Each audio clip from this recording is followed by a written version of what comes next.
हरिः ॐ श्री परमात्मने नमः। अथ नवमोऽध्यायः।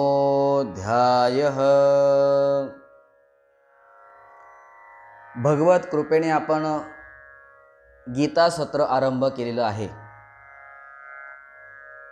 7व्या अध्यायात भगवंताकडून विज्ञानासहित ज्ञान सांगण्याचा जो प्रवाह चालू होता, त्याच्यात मध्येच 8व्या अध्यायाच्या आरंभी अर्जुनाने 7 प्रश्न विचारले। त्यापैकी 6 प्रश्नांची उत्तरे भगवंतांनी संक्षेपाने देऊन अंतकालीन गतिविषयक 7व्या प्रश्नाचं उत्तर विस्ताराने दिलं। आता 7व्या अध्यायात सांगण्याचे राहिलेल्या त्याच विज्ञानासहित ज्ञानाच्या विषयाला विलक्षण रीतीने सांगण्यासाठी भगवान 9व्या अध्यायाचा विषय आरंभ करतात। श्री भगवानुवाच इदं तु ते गुह्यतमं प्रवक्ष्याम्यनसूयवे ज्ञानं विज्ञानसहितं यज्ञात्वा मोक्षसे शुभात्। भगवान म्हणाले, अर्जुना, दोषदृष्टीरहित अशा तुला भक्ताला हे अतिशय गोपनीय विज्ञानासहित ज्ञान पुन्हा नीटपणे सांगतो। ते जाणल्याने तू दुःखरूप संसारापासून मुक्त होशील। भगवंतांनी विज्ञानासह ज्ञानाचा उपदेश करण्याची प्रतिज्ञा केली। याबद्दल श्रद्धा, प्रेम, ते ऐकण्याची उत्कंठा आणि त्या उपदेशाप्रमाणे आचरण करण्यास अत्यधिक उत्साह उत्पन्न करण्यासाठी भगवंत आता त्याचं यथार्थ महात्म्य सांगतायत। राजविद्या राजगुह्यं पवित्रमिदमुत्तमं प्रत्यक्षावगमं धर्म्यं सुसुखं कर्तुमव्ययम्। अर्जुना, हे विज्ञानासहित ज्ञान सर्व विद्यांचा राजा आहे, सर्व गुप्त गोष्टींचा राजा आहे, अतिशय पवित्र, अतिशय उत्तम, प्रत्यक्ष फळ देणारे, धर्मयुक्त, साधन करण्यास सोपे आणि अविनाशी अशा प्रकारचं ते ज्ञान आहे। जर विज्ञानासहित ज्ञानाचा एवढा महिमा आहे आणि त्याचे साधकही इतके सुगम आहेत, तर मग सर्व माणसं त्याचं आचरण का करीत नाहीत? अश्रद्धा हे यामागील मूळ कारण आहे। हे दाखवण्यासाठी भगवंत आता याबद्दल श्रद्धा विश्वास न बाळगणाऱ्या माणसांची निंदा करीत आहेत। अश्रद्धधाना पुरुषा धर्मस्यास्य परन्तप अप्राप्य मां निवर्तन्ते मृत्यू संसार वर्त्मनी। हे परंतपा, यावर सांगितलेल्या धर्मावर श्रद्धा नसलेले पुरुष मला प्राप्त न होता मृत्यू स्वरूप संसार चक्रामध्ये फिरत राहतात। पूर्वीच्या श्लोकात भगवंतांनी ज्या विज्ञानासहित ज्ञानाचा उपदेश करण्याची प्रतिज्ञा केली होती आणि ज्यांचं महात्म्य वर्णन केलं होतं, त्याचा आता आरंभ करतायत। प्रथमतः पहिल्या 2 श्लोकांमध्ये भगवंत हे प्रभावासहित आपल्या अव्यक्त रूपाचं वर्णन करतात। मया ततमिदं सर्वं जगदव्यक्तमूर्तिना मत्स्थानी सर्वभूतानि न चाहं तेष्वस्थितः। अर्जुना, ज्याप्रमाणे पाण्याने बर्फ परिपूर्ण भरलेले असते, तसे मी निराकार परमात्म्याने हे सर्व जग पूर्ण व्यापलेलं आहे. त्याचप्रमाणे सर्व भूते माझ्यामध्ये संकल्पाच्या आधारावर राहिलेली आहेत, पण वास्तविक मी त्यांच्यामध्ये राहिलेलो नाही.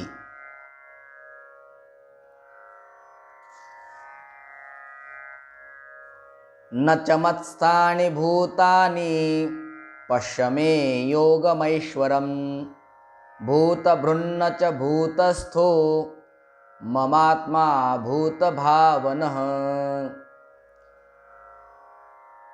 अर्जुना, ती सर्व भूते माझ्या ठिकाणी राहिलेली नाहीत, परंतु माझी ईश्वरी योगशक्ती पहा की भूतांना उत्पन्न करणारा व त्यांचे धारण पोषण करणारा असूनही माझा आत्मा वास्तविकपणे भूतांच्या ठिकाणी राहिलेला नाही.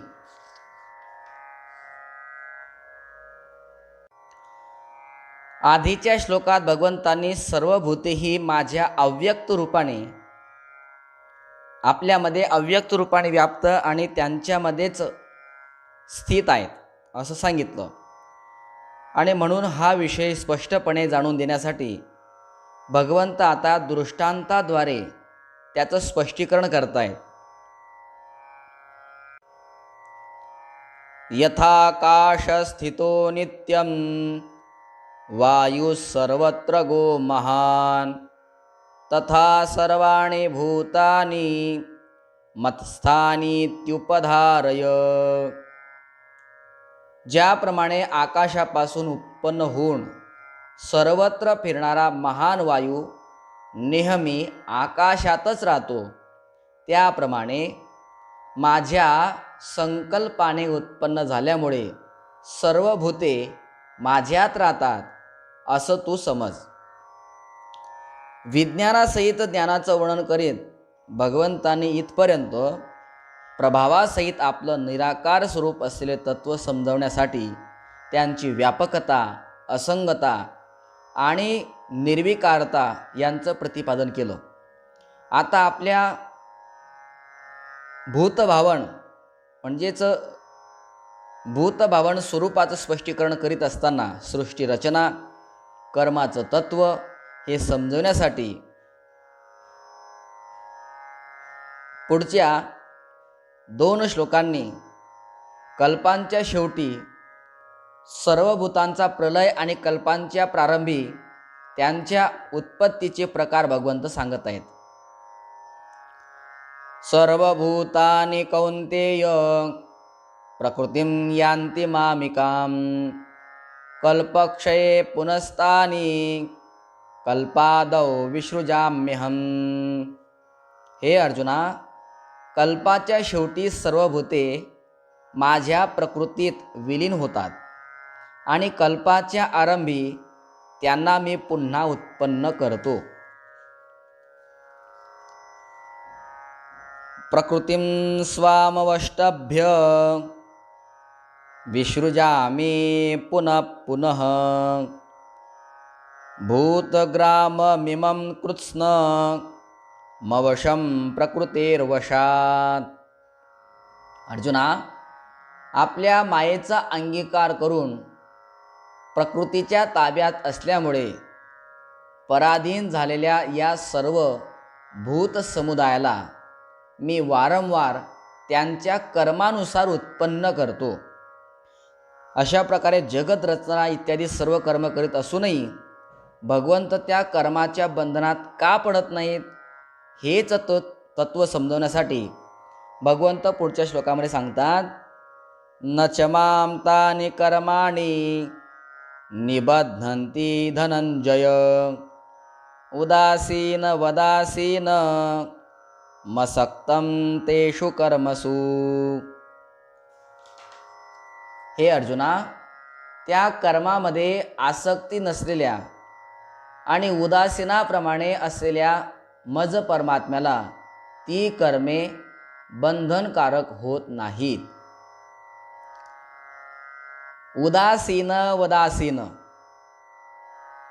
या पदाने भगवंतामध्ये जो कर्तेपणाचा अभाव दाखवलेला आहे त्याचं स्पष्टीकरण करण्यासाठी भगवंत आता सांगतायत, मयाध्यक्षेन प्रकृतीस सूयते सचराचरं हेतुनानेन कौन्तेय जगद्वी परिवर्तते. हे अर्जुना, माझ्या अधिष्ठानामुळे प्रकृती चराचरासह सर्व जग निर्माण करते. याच कारणाने हे संसार चक्र हे फिरत आहे. आपल्या प्रतिज्ञेप्रमाणे विज्ञानासह ज्ञानाचं वर्णन करत असताना भगवंतांनी 4थ्या श्लोकापासून 6व्या श्लोकापर्यंत प्रभावासह सगुण निराकार स्वरूपाचं तत्त्व समजावून दिलं आणि नंतर 7व्या श्लोकापासून 10व्या श्लोकापर्यंत सृष्टी रचना आदी सर्व कर्माबद्दल स्वतःची असंगता आणि निर्विकारता दाखवून त्या कर्माच्या दिव्यतेचं तत्त्व सांगितलं. आता आपल्या सगुण साकार रूपाचं महत्त्व, त्याच्या भक्तीचा प्रकार आणि त्याचे गुण, प्रभाव, तत्त्व हे समजावून देण्यासाठी पुढच्या 2 श्लोकांमध्ये त्याचा प्रभाव न जाणणाऱ्या असुर प्रकृतीच्या मनुष्यांची निंदा भगवंत या ठिकाणी करतायत. अवजानन्ति मां मूढा मानुषीं तनुमाश्रितं परं भावमजानन्तो मम भूत महेश्वरम. अर्जुना, माझ्या परम भावाला न जाणणारे मूर्ख लोक मनुष्य शरीर धारण करणाऱ्या मला सर्व भूतांच्या महान ईश्वराला तुच्छ समजतात. अर्थात आपल्या योगमायेने जगाच्या उद्धारासाठी मनुष्य रूपामध्ये वावरणाऱ्या मला परमेश्वराला सामान्य मनुष्य समजतात.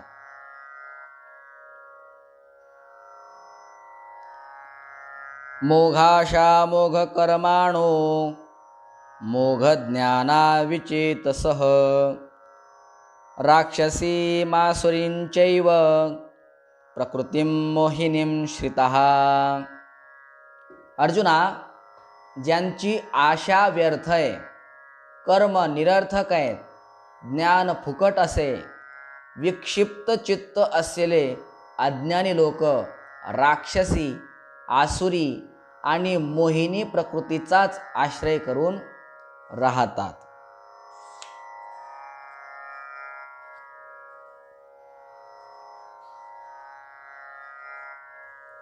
आता या ठिकाणी प्रश्न निर्माण होतो.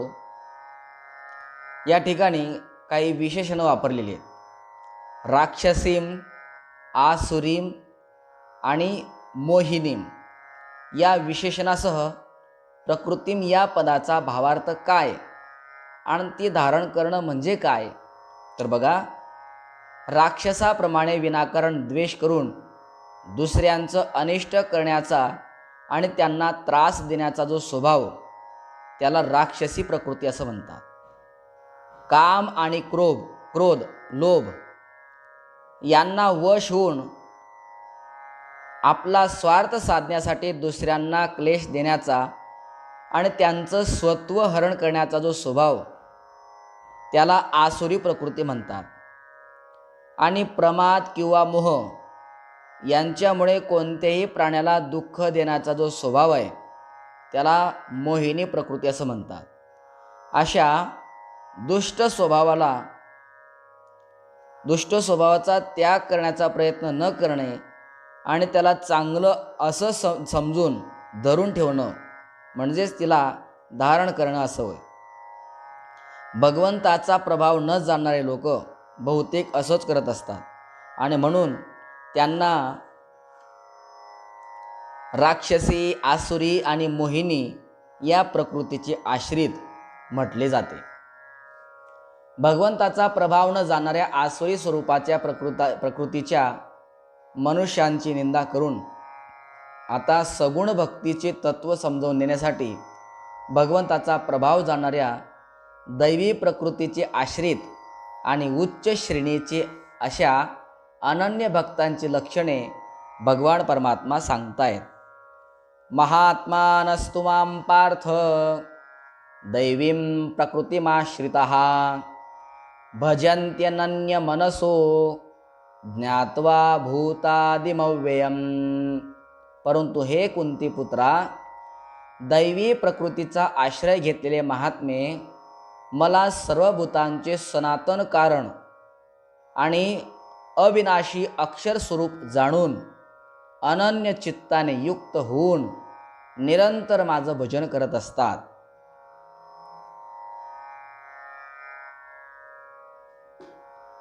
आता पूर्वीच्या श्लोकामध्ये वर्णन केलेल्या भगवत प्रेमी भक्तांच्या भजनाचा प्रकार काय आहे तो भगवंत सांगतायत. सततं कीर्तयन्तो मां यतन्तश्च दृढव्रताः नमस्यन्तश्च मां भक्त्या नित्ययुक्ता उपासते. हे अर्जुना, ते दृढ निश्चयी भक्त निरंतर माझ्या नामाचं, माझ्या गुणांचं कीर्तन करीत माझ्या प्राप्तीसाठी प्रयत्न करीत असतात. त्याचप्रमाणे वारंवार मला प्रणाम करीत नेहमी माझ्या ध्यानामध्ये मग्न होऊन अनन्य प्रेमाने माझी उपासना करतात. आता भगवंताचं कीर्तन करतात म्हणजे काय करतात तर कथा, व्याख्यान इत्यादींच्या द्वारे भक्तासमोर भगवंताचं गुण, प्रभाव, महिमा आणि चरित्र वर्णन करणे. एकटे किंवा इतर पुष्कळ लोकांबरोबर भगवंत हा आपल्या समोर आहे असं समजून राम, कृष्ण, हरी, नारायण, वासुदेव, केशव, माधव, शिव, विठ्ठल, पांडुरंग इत्यादी त्यांच्या पवित्र नामांचा जप किंवा उच्च स्तराने कीर्तन करणं, भगवंताचे गुण, प्रभाव, चरित्र इत्यादींचं श्रद्धेने आणि प्रेमाने हळूहळू किंवा जोराने, उभ्याने किंवा बसून, वाद्य नृत्यासह किंवा त्यांच्या विना गायन करणं व दिव्य स्तोत्रे तसेच सुंदर पदे यांनी भगवंताची स्तुती, प्रार्थना करणं इत्यादी भगवन नाम, गुणगान या सर्व विषयीच्या सर्व क्रिया कीर्तनामध्ये मोडत असतात. भगवंताचं गुण, प्रभाव इत्यादींना जाणणाऱ्या अनन्य प्रेमी भक्तांच्या भजनाचा प्रकार सांगितल्यावर आता भगवंत त्यांच्याहून वेगळ्या श्रेणीच्या उपासकांच्या उपासनेचा प्रकार सांगतायत. ज्ञानयज्ञेन चाप्यन्ये यजंतो मामुपासते एकत्वेन पृथक्त्वेन बहुधा विश्वतो मुखम. अर्जुना, दुसरे काही ज्ञानयोगी मज निर्गुण निराकार ब्रह्माची ज्ञानयज्ञाने अभेदभावाने पूजा करीतही माझी उपासना करतात आणि दुसरे काही अनेक रूपांनी असलेल्या मज विराट स्वरूप परमेश्वराची नाना प्रकारांनी उपासना करतात. संपूर्ण विश्वाची उपासना ही भगवंताचीच उपासना कशी आहे हे स्पष्ट करण्यासाठी आता 4 श्लोकामध्ये भगवंत असे प्रतिपादन करीत आहे की संपूर्ण जगत हे माझंच स्वरूप आहे.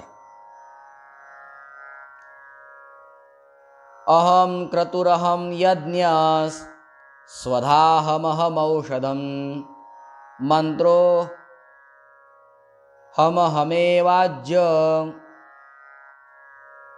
महमग्निरहम हुतम. हे अर्जुना, श्रौत यज्ञ मी आहे, स्मार्त यज्ञ मी आहे, पितृयज्ञ मी आहे, वनस्पती, अन्न आणि औषध मी आहे, मंत्र मी आहे, तूप मी आहे, अग्नी मी आहे आणि हवनाची क्रियासुद्धा मीच आहे. पितामहस्य जगतो माता धाता पितामहः वेद्यं पवित्रमोंकार रुक्साम यजुरेव च. या जगाला धारण करणारा आणि कर्मफल देणारा आई वडील, आजोबा, जाणण्यायोगा पवित्र ओंकार, तसेच ऋग्वेद, सामवेद आणि यजुर्वेद सुद्धा मीच आहे.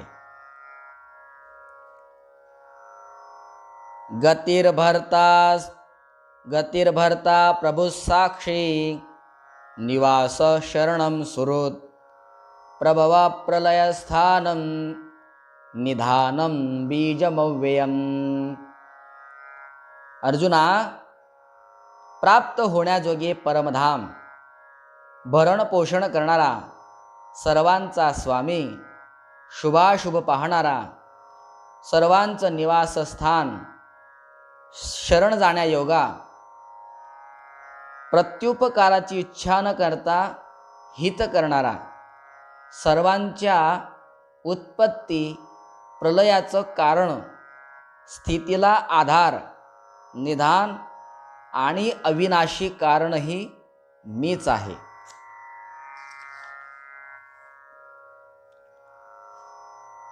तपाम्यहमहं वर्षं, निगृह्णामृतसृजामि च, अमृतं चैव मृत्युश्च, सदसच्चाहमर्जुन.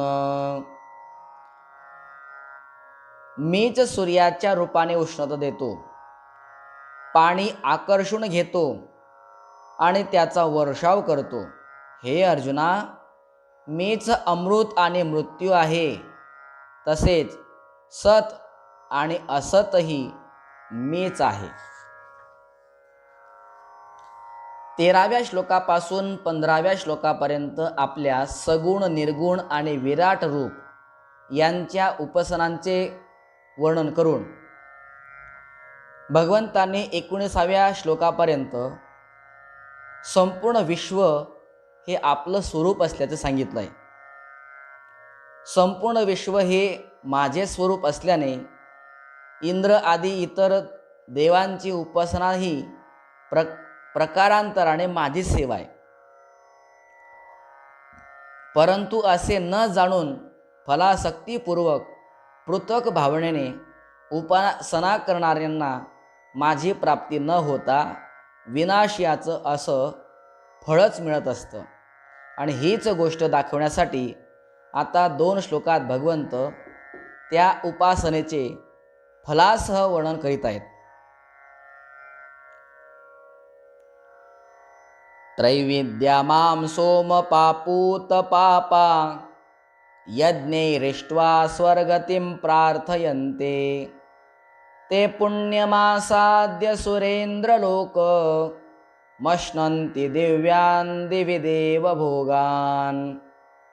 हे पार्थ, तिन्ही वेदामध्ये सांगितलेली सकाम कर्मे करणारा, सोमरस पिणारा, पापमुक्त असे लोक माझी यज्ञाने पूजा करून स्वर्गप्राप्तीची इच्छा करतात. ते पुरुष आपल्या पुण्याचे फळ असणाऱ्या स्वर्गलोकाला जाऊन स्वर्गामध्ये देवांचे भोग भोगतात.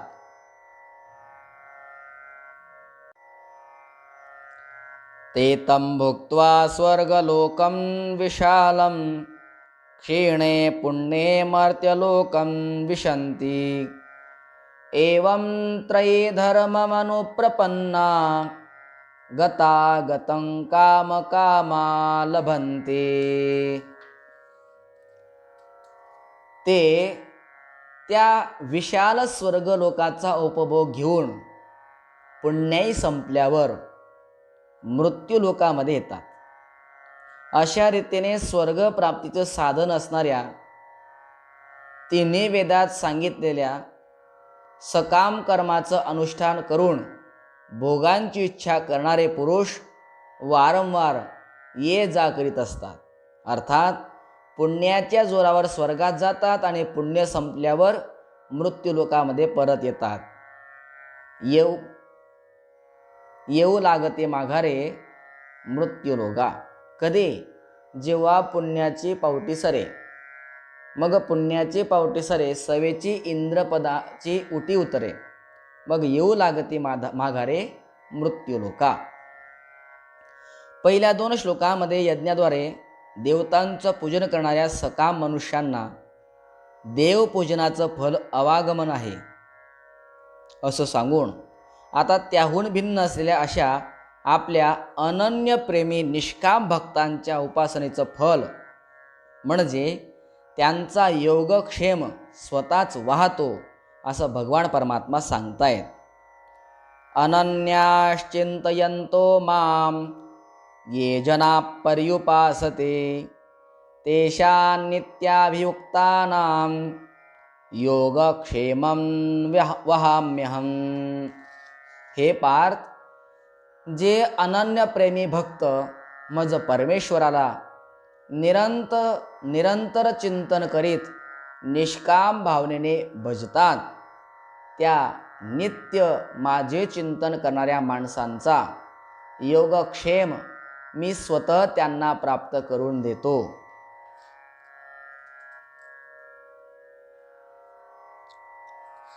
पूर्वीच्या श्लोकामध्ये भगवंतांनी संपूर्ण विश्व हे आपलं स्वरूप असल्याचं सांगितलं. नंतर यज्ञाद्वारे केली जाणारी देवपूजा ही प्रकारांतराने आपलीच पूजा आहे असं सांगितलं. त्याचं फळ अवागमनाच्या फेऱ्यात सापडण्यामध्ये होते आणि आपल्या अनन्य भक्ताच्या उपासनेचं फळ हे त्याला आपली स्वतःची प्राप्ती करून देते असे सांगितले.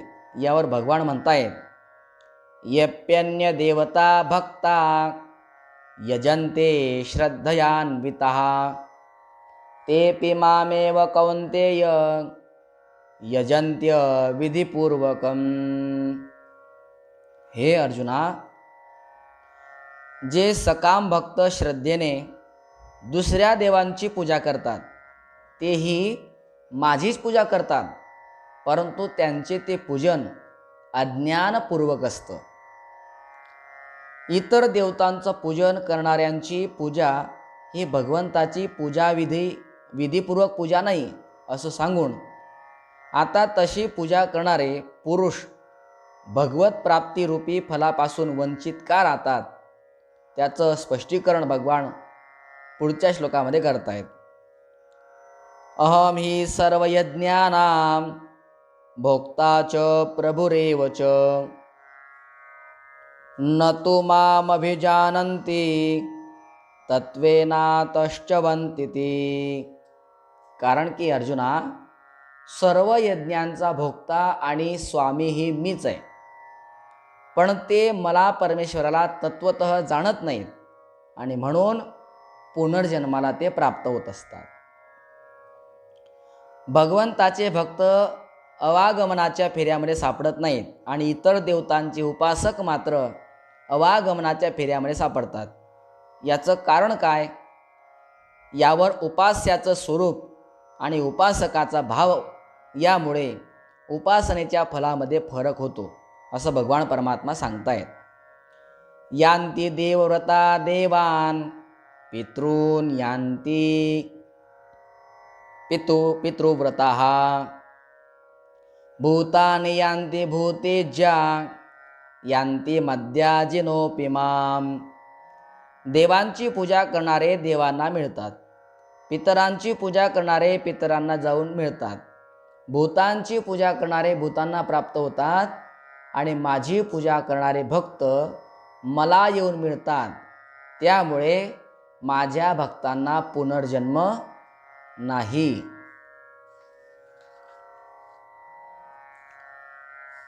भगवंताच्या भक्तीचे भगवत प्राप्तिरूप महान फल असूनही त्यांच्या साधनामध्ये काही कठीण नाही आहे. त्यांचं साधन फारच सुगम आहे. हीच गोष्ट दाखवण्यासाठी भगवान परमात्मा म्हणतायत, पत्रं पुष्पं फलं तोयं यो मे भक्त्या प्रयच्छति तदहं भक्त्युपहृत मश्नामी प्रयतात्मनः. अर्जुना, जो कोणी भक्त मला प्रेमाने पान, फूल, फळ, पाणी इत्यादी अर्पण करतो, त्या शुद्ध बुद्धीच्या आणि निष्काम प्रेमी भक्ताने प्रेमाने अर्पण केलेले ते पान, फूल इत्यादी मी सगुण रूपाने प्रगट होऊन मोठ्या प्रीतीने खातो.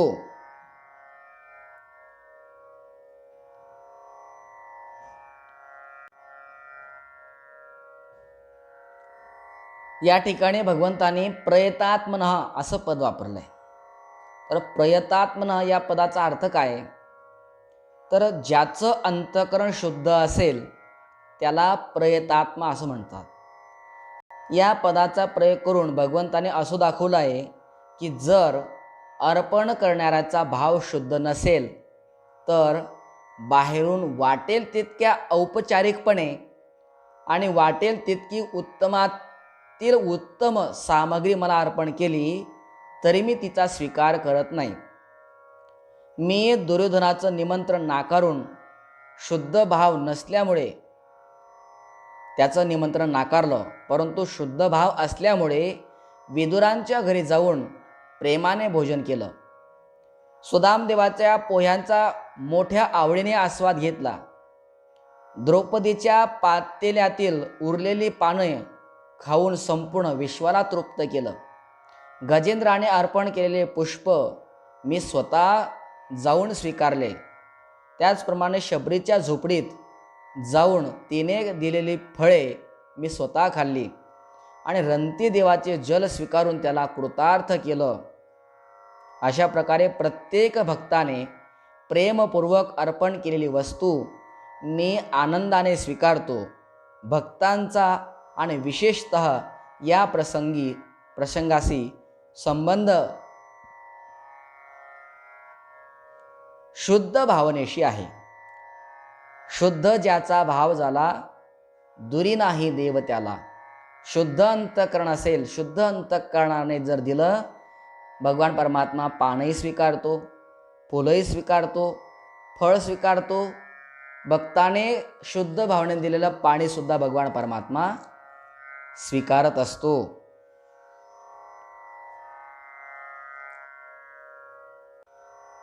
या श्लोकात भगवंतांनी अजून एक विशेष शब्द वापरला आहे, भक्त्युपहृत.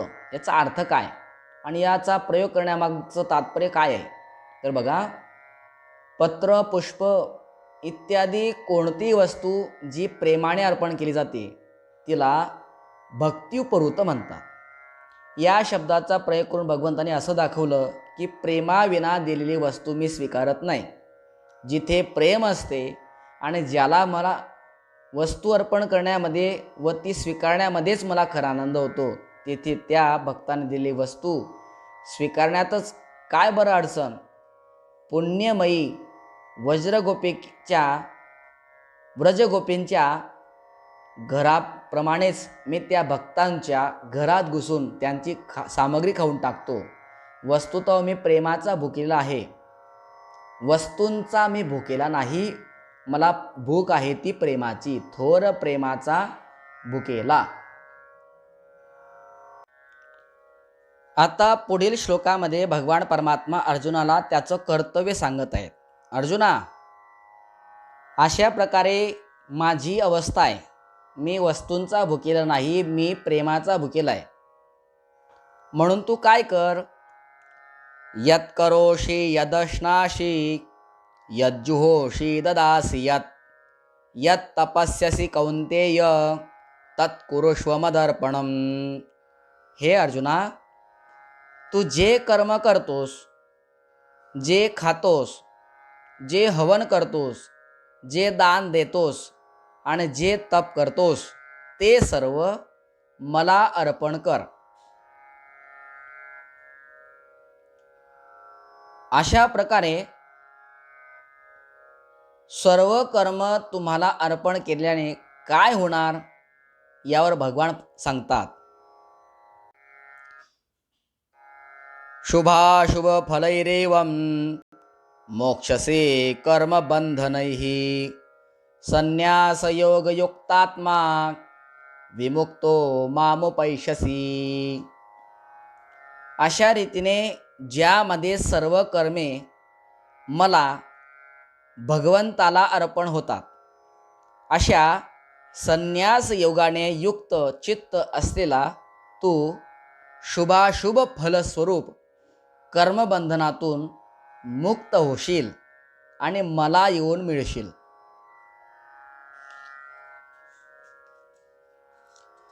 वरील प्रकारे भगवंताची भक्ती करणाऱ्याला भगवंताची प्राप्ती होते, दुसऱ्याला होत नाही. या म्हणण्यामुळे भगवंतामध्ये विषमतेचा दोष असण्याची शंका येऊ शकते. म्हणून त्या शंकेचं निवारण करीत भगवंत म्हणतायत, मी कसा आहे? समोहम सर्वभूतेषु न मे द्वेषोस्ति न प्रियः ये भजन्ति तु मां भक्त्या मयि ते तेषु चाप्यहम्. अर्जुना, सर्व प्राणी मात्रात समभावाने व्यापून राहिलो आहे. कोण? मी स्वतः. मला ना कोणी अप्रिय ना कोणी प्रिय. परंतु जे भक्त मला प्रेमाने भजतात ते माझ्यात राहतात आणि मीही त्यांच्यात प्रत्यक्ष प्रगट असतो.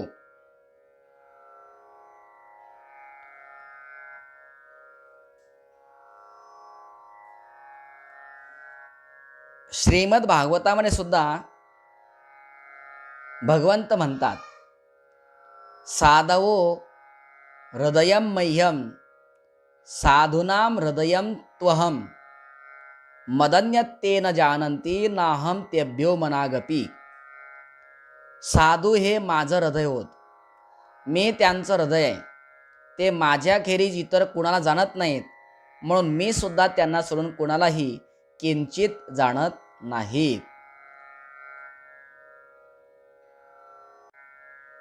ज्याप्रमाणे समभावाने सर्व ठिकाणी प्रकाश देणारा सूर्य हा आरसा इत्यादीमध्ये स्वच्छ पदार्थाप्रमाणे प्रतिबिंबित होतो, तद्वत लाकूडामध्ये प्रतिबिंबित होत नाही.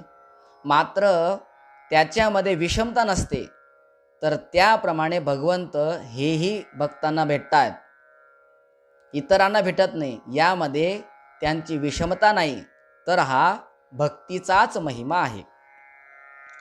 भगवान हे भजन करणाऱ्यांमध्ये आपला समभाव प्रदर्शित करीत आता पुढील 2 श्लोकांमध्ये दुराचारी पुरुषालाही शाश्वत शांती प्राप्त होते अशी घोषणा करून ते आपल्या भक्तीचा विशेष महिमा दाखवित आहेत. अपिचेत सुदुराचारो भजते मामनन्य भाग साधुरेव समंतव्यास सम्यक व्यवसितो हि सह. जर एखादा अत्यंत दुर्वर्तनीय पण त्याने सुद्धा अनन्य भावाने माझा भक्त होऊन मला भजलं तर तो सज्जनच समजावा, कारण तो यथार्थ निश्चय असतो. अर्थात त्याने ईश्वर भजनासारखं दुसरं काहीही नाही असा पूर्ण निश्चय केला असतो.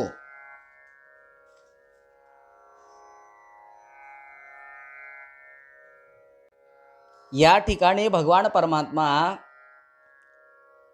सुदुराचारो माम अनन्य भाग भजते म्हणजे जो अत्यंत दुराचारी आहे, ज्याने दुराचाराची अंतिम मर्यादा ओलांडली, ज्याने दुराचार करण्यात काहीच कमी ठेवलेलं नाही, असाही दुराचारी जर अनन्य भावाने माझं भजन करतो तर त्याचा उद्धार होतो. या ठिकाणी एक शंका निर्माण होऊ शकते की जर एवढा मोठा दुराचारी आहे, ज्याने कोणताही दुराचार करण्याचं कमी ठेवलं नाही, असा दुराचारी अनन्य भावाने भगवंताच्या भजनामध्ये कसा काय प्रवृत्त होईल? त्याच्या प्रवृत्तीत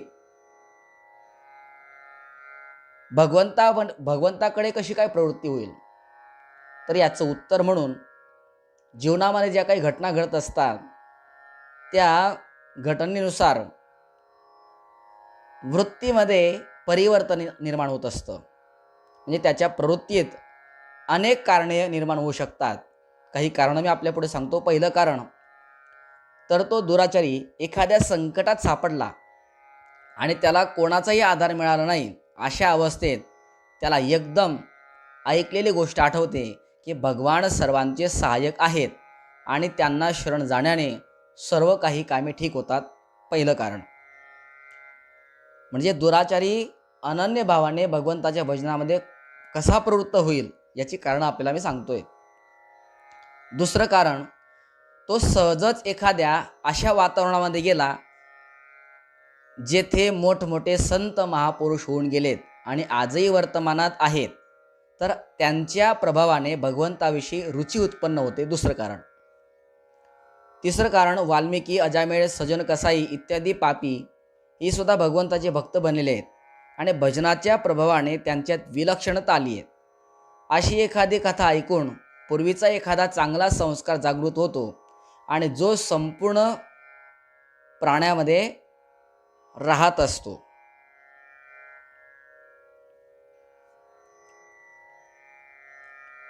सुमती कोमती सबके उर रहही, नाथ पुराण निगम अस कहही. रामचरित मानसमध्ये सुद्धा हे सांगितलेलं आहे. चौथा प्रकार सांगतो, एखादा प्राणी अशा संकटात सापडला ज्यावेळी त्याच्या वाचण्याची मुळीच शक्यता नव्हती, परंतु वाचला. अशी विशेष घटना अनुभवल्याने त्याच्या अंतःकरणात हा भाव निर्माण होतो की कोणती तरी एक विलक्षण शक्ती आहे जी अशा भयंकर संकटातून वाचवते.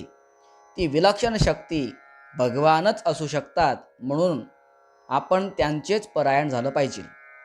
आणि पाचवं कारण, त्याला एखाद्या संतांचं दर्शन झालं असेल आणि त्याच्या पतन करणाऱ्या दुष्कर्माला पाहून त्यांच्यावर संतांची कृपा झाली, ज्याप्रमाणे वाल्मिकी, अजामेळ इत्यादी पाप्यांवर संतांची कृपा झाली. अशा कित्येक कारणाने जर दुराचार्याचा भाव बदलला गेला तर तो भगवंताच्या भजनात अर्थात भगवत भक्तीकडे वळू शकतो.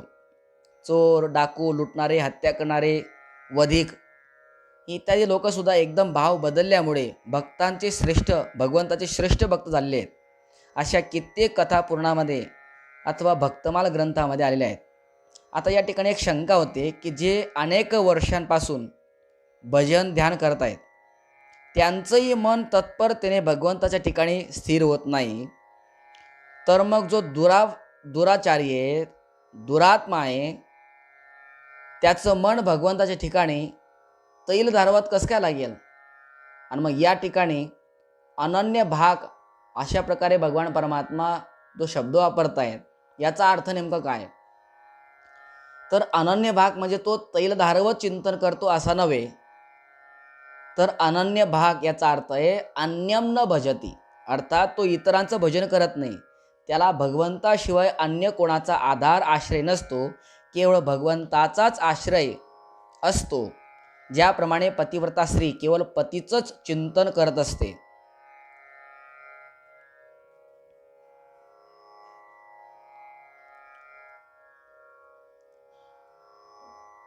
सदा सर्वकाळ ती पतीचीच बनून राहते. स्वप्नात देखील ती दुसऱ्याची होत नाही आणि म्हणून तिची तर एका पतीशीच आत्मीयता असते.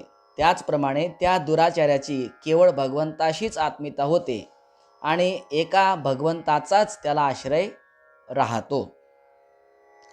अनन्य भाग होण्यामध्ये मुख्य गोष्ट ही आहे की मी भगवंताचा आहे आणि भगवंत माझे आहेत.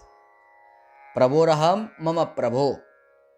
अशा प्रकारे आपल्या अहंतेला बदलून टाकणे. अहंता परिवर्तनाने जितकी लवकर शुद्धी होते तितकी शुद्धी जप, तप, यज्ञ, दान इत्यादी क्रियांनी होत नाही.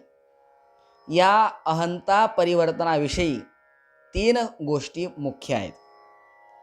पहिली गोष्ट अहंतेला समाप्त करणे, दुसरी गोष्ट अहंतेला शुद्ध करणं, तिसरी गोष्ट अहंतेचं परिवर्तन करणं. अहंतेला समाप्त करणं, बघा ज्ञानयोगाने अहंता समाप्त होते. ज्या प्रकाशात अहम म्हणजे मीपणाचे भान होतंय तो प्रकाश माझं स्वरूप आहे आणि एकदेशीय रूपात प्रतीत होणारा अहम माझं स्वरूप नव्हे. कारण अहम दृश्य असतं आणि जे दृश्य असतं ते आपलं स्वरूप नसतं. अशा प्रकारे दोन्हीचं विभाजन करून आपल्या ज्ञानाने प्राप्त झालेल्या स्वरूपात स्थित राहणं याला अहंता समाप्त होणं असं म्हणतात. अहंतेची शुद्धीकरण कशाला म्हणतात? कर्मयोगाने अहंता शुद्ध होते. ज्याप्रमाणे पुत्र म्हणतो की मी पुत्र आहे आणि माझे वडील पिता आहेत, तर त्याचं तात्पर्य केवळ पित्याची सेवा करणे माझे कर्तव्य, कारण पिता पुत्राचा संबंध केवळ कर्तव्य पालनासाठीच आहे. पिता मला पुत्र मानत नसेल, मला दुःख देत असेल, माझे अहितही करत असेल, तरीही मला त्यांची सेवा करायची आहे, त्यांना सुख पोचवायचं आहे. त्याचप्रमाणे भाऊ, माता, भावजई, पत्नी, पुत्र, परिवाराशी मला केवळ आपल्या कर्तव्याचंच पालन करायचं आहे. त्यांच्या कर्तव्याकडे मला पाहायचे नाही की ते माझ्याविषयी काय करत आहेत, जगाविषयी काय करत आहेत. त्यांच्या कर्तव्याला पाहणे माझं कर्तव्य नाही, कारण दुसऱ्याच्या कर्तव्याला पाहणारा आपल्या कर्तव्यापासून पदच्युत होत असतो आणि म्हणून त्यांचा तर माझ्यावर पूर्ण अधिकार आहे, परंतु त्यांनी माझ्या अनुकूल वागावं असा माझा कोणावरही अधिकार नाही. अशा प्रकारे दुसऱ्याच्या कर्तव्याकडे न पाहता केवळ आपलं कर्तव्य पालनाने अहंता शुद्ध होते, कारण आपल्या सुख आरामाची कामना झाल्यामुळे अहंता अशुद्ध होत असते. तिसरा प्रकार आहे अहंतेचं परिवर्तन करणे. भक्तियोगामुळे अहंता बदलून जाते. जसे विवाहामध्ये पतीशी संबंध होताच कन्येची अहंता बदलून जाते आणि ती पतीच्या घरालाच आपलं घर, पतीच्या धर्मालाच आपला धर्म मानू लागते. ती पतिव्रता अर्थात एका पतीचीच होत असते, तर मग ती माता, पिता, सासू, सासरा इत्यादी कोणाचीच नसते. एवढंच नव्हे, ती आपल्या मुलींची सुद्धा नसते, कारण ती जेव्हा सती जाते तेव्हा ती मुलींच्या माता पित्याच्या स्नेहाची पर्वा करत नाही, मात्र ती पतीच्या नात्याने सर्वांची सेवा करत असते, परंतु तिची अहंता केवळ पतीचीच असते. त्याचप्रमाणे मनुष्याची अहंता मी भगवंताचा आहे आणि भगवान माझे आहेत, अशा प्रकारे भगवंताची एकरूप जर झाली तर त्याची अहंता बदलून जाते. या अहंतेच्या बदलण्यालाच येथे अनन्य भाग असं म्हटलेलं आहे.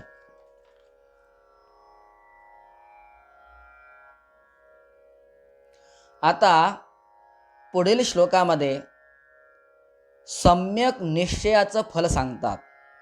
क्षिप्रम भवति धर्मात्मा शाश्वत शांतीम निगच्छति कौंतेय प्रतिजानीहि न मे भक्त प्रणश्यति. हे अर्जुना, तात्काळ म्हणजे त्याच क्षणी तो धर्मात्मा होतो आणि नित्य निरंतर राहणाऱ्या शाश्वत शांतीला प्राप्त होतो.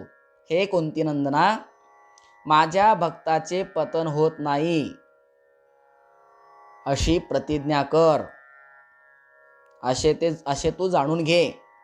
मे भक्त न प्रणश्यति, माझा भक्त कधीही त्याचा नाश होत नाही, तो नष्ट होत नाही.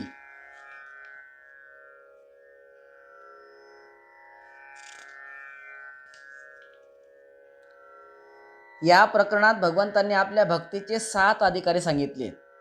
त्यापैकी दुराचार्याचं वर्णन 2 श्लोकात केलं. आता पुढील श्लोकात भक्तीच्या 4 अधिकाऱ्यांचं वर्णन करतात. माम हि पार्थ व्यपाश्रित्य ये स्युः पापयोनयः स्त्रियो वैश्यास्तथा शूद्रास तेपि यान्ति परांगतिम. हे पृथानंदन, जे कोणी पापयोनी युक्त आहेत, स्त्रिया, वैश्य आणि शूद्र असतील, तेही सर्वथा मला शरण होऊन निसंदेह परमगतीला प्राप्त होत असतात.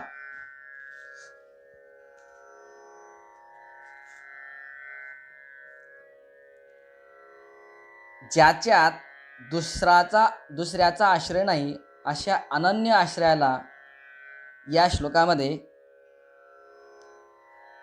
व्यपाश्रय अर्थात आश्रय म्हटलेलं गेलंय, विशेष आश्रय म्हटलेलं आहे. पूर्वजन्माच्या पाप्यापेक्षा वर्तमानचा पापी विशेष दोषी नसतो आणि म्हणून पूर्वी वर्तमानातील पाप्यांचा विषय सांगून आता या श्लोकात पूर्वजन्माच्या पाप्यांचा विषय सांगतात. येपेस्यु पापयोनयः. आता भक्तीच्या शिल्लक राहिलेल्या 2 अधिकाऱ्यांचं वर्णन पुढील श्लोकामध्ये करत आहे. किं पुनर्ब्राह्मणा पुण्या भक्ता राजर्षयस्तथा अनित्यमसुखं लोक मिमं प्राप्य भजस्व माम. अर्जुना, जे पवित्र आचरण करणारे ब्राह्मण आणि ऋषी स्वरूप क्षत्रिय भगवत भक्त असतील ते परमगतीला प्राप्त होतील, हे काय सांगायला पाहिजे? म्हणून या अनित्य सुखरहित शरीराला प्राप्त करून तू माझं भजन कर. अनित्यम असुखम लोकम प्राप्य माम भजस्व. अनित्य आणि सुखरहित या लोकाला, या शरीराला प्राप्त करून तू माझं भजन कर अर्जुना, जेणे तू मला प्राप्त होशील.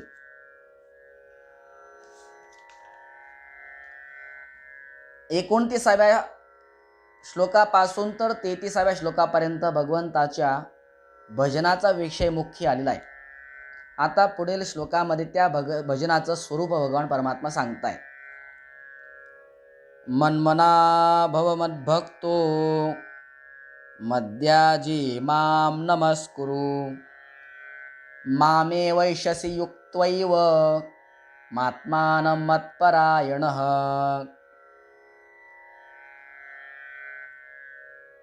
अर्जुना, मद्भक्त भव, माझा भक्त हो. मन्मना, माझ्यात मन लावणारा हो. मद्याजी, माझे पूजन करणारा हो. माम नमस्कुरु, आणि मला नमस्कार कर. एवं, अशा प्रकारे आत्मानं युक्त्वा मत्परायणः, स्वतःला माझ्यामध्ये लावून माझ्या परायण झालेला तू माम एव एष्यसी, मलाच प्राप्त होशील.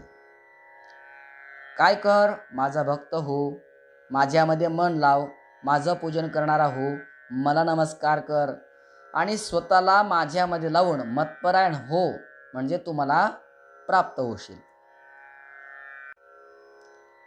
या ठिकाणी मद्भक्त भव असं भगवान म्हणतात.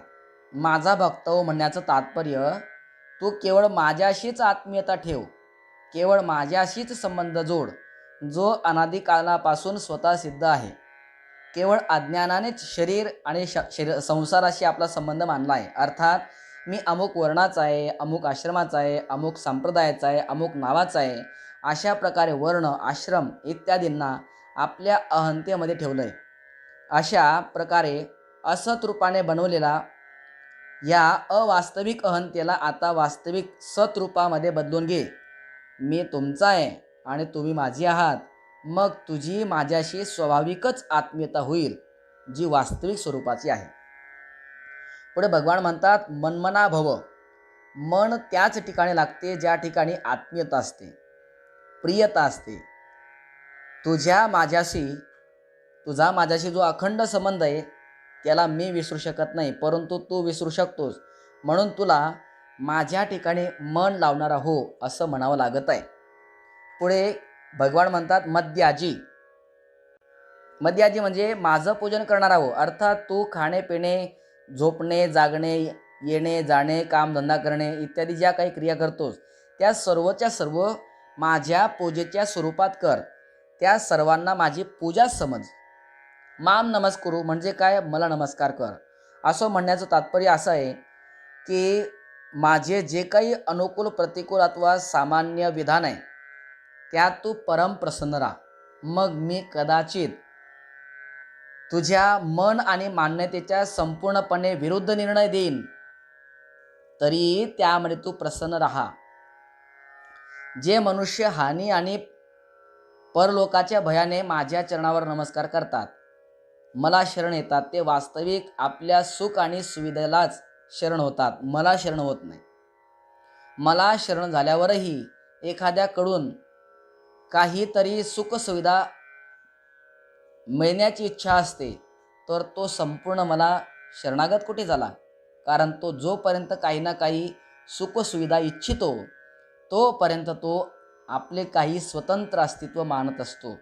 वास्तविक मला नमस्कार करणारा तोच समजला जातो, जो आपलं स्वतंत्र अस्तित्व न ठेवता माझ्या मर्जीमध्ये आपलं मन मिसळून टाकतो. एवढंच नव्हे, तर संपूर्ण संसारापासूनही आपली सुविधा, सुखसुविधा, मान प्रतिष्ठेची किंचित सुद्धा अपेक्षा ठेवत नाही.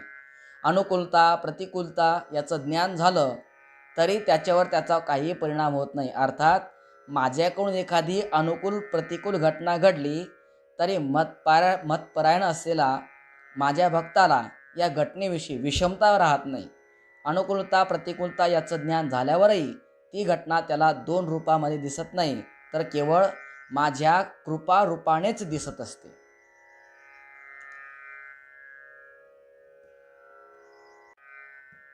आणि शेवटी भगवान म्हणतात, मतपरायण हा, याचं तात्पर्य माझ्या मर्जीशिवाय काहीही करणं किंवा करून घेणं, थोडीही स्फुरणा न राहावी, माझ्याशी संपूर्णपणे अभिन्न होऊन माझ्या हातचं खेळणं व्हावं, असं भगवान परमात्मा म्हणतायत. मतपरायण हा.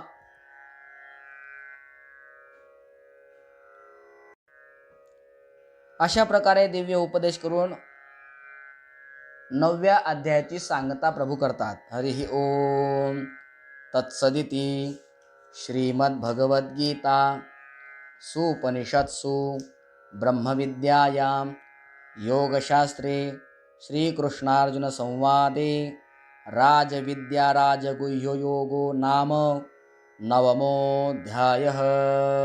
अशा प्रकारे ओम तत्सत या भगवन नामाचा उच्चारणपूर्वक ब्रह्मविद्या आणि योगशास्त्र स्वरूप असणारी श्रीमद भगवद्गीता रूपी श्रीकृष्णार्जुन संवादामध्ये राजविद्या राजगुह्य योग नावाचा 9वा अध्याय पूर्ण झालेला आहे. हरिः ओम तत्सत. हरिः ओम तत्सत. हरिः ओम तत्सत. श्रीकृष्णार्पणमस्तु. श्रीगुरुचरणारविन्दार्पणमस्तु.